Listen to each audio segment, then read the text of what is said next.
స్వామియే శరణమయ్యప్ప. గురుస్వామి వచ్చే లోపు అయితే ఈ పీఠం మొత్తం అయితే రెడీ చేసి పెట్టుకోవాలన్నమాట. అలా పెట్టుకుంటే మనకు పూజ కూడా త్వరగా ఏరుతుంది, లేకపోతే ఇబ్బంది అయిపోతుంది. పీఠం మొత్తం అయితే రెడీ చేసి పెట్టేసుకున్నామంట. గురుస్వామి వచ్చేటప్పుడు మనకు క్లియర్ కనిపిస్తుంది. ఇదే అనమాట మా పీఠం. పీఠంలో వినాయకుడు అండ్ కుమారస్వామి, సరస్వతి అందరూ ఉంటారు. మా పీఠం వచ్చేసి చోడవరంలో వినాయకుడు టెంపుల్ దగ్గర ఉంటుంది. అలాగే శివాలయం కూడా ఉంటుంది. ఇందులో శివాలయం ముందు అనమాట మా పీఠం ఉంటుంది.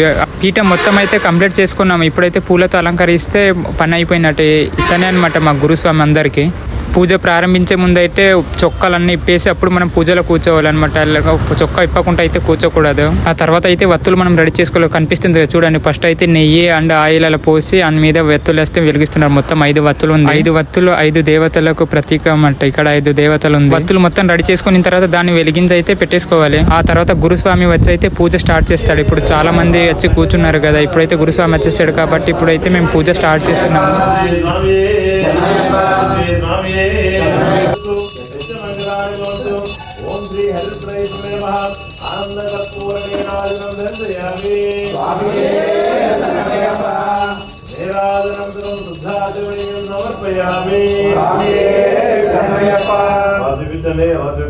హారతి అయితే ఇప్పుడు అందరు తీసుకోవాలి. అందరూ పుష్పాలు చేస్తే పట్టుకోండి. అందరూ పుష్పం.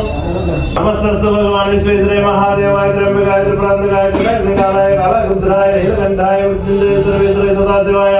ఓం శ్రీ మన్మహాదేవాయ నమః. ఓం శ్రీ పూర్ణ పుష్కలాంబ సహిత హరిహృద్రాయ నమః. మంత్రపుష్పం సమర్పయామి. పూజ స్టార్ట్ అయినప్పుడు పువ్వులు తీసుకున్నాం కదా, పువ్వులన్నీ తీసుకెళ్ళట ఇప్పుడు స్వామివారి పాదాల దగ్గర అయితే పెట్టాలి. ఎవరి దగ్గర ఉండకూడదు. ప్రతి ఒక్క పువ్వులు అనమాట స్వామివారి పాదాల దగ్గర చేరాలన్నమాట. పువ్వులన్నీ పెట్టేసి మరి ఎవరి ప్లేస్ కి వారు వెళ్ళిపోయారు.